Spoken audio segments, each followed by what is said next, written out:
গাড়ি সহ গাড়ি সহ পানিতে পড়ে গেছে। আপনার মায়ের বাঁচাইতে পারি নাই, আপনার নাতিনের বাঁচাইতে পারি নাই, আপনার বোনের বাঁচাইতে পারি নাই।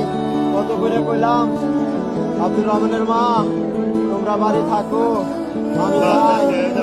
আমি যাই, আমার ডিউটি আছে, 29 তারিখে আমার ডিউটি। না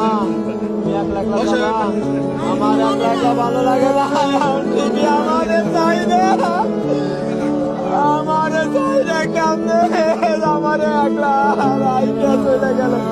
আমারে কয় আব্দুর রহমানের বাপ তোমারে না দেখলে আমার ভালো লাগে না, আমি বাড়ি থাকবো না। তোমারে না দেখলে আমার একটু ভালো লাগে না, আমার অস্থির লাগে। আমারে তোমার সাথে আমি যাবো। আমি কি করবো, আমি জানো কি করবো আম্মা।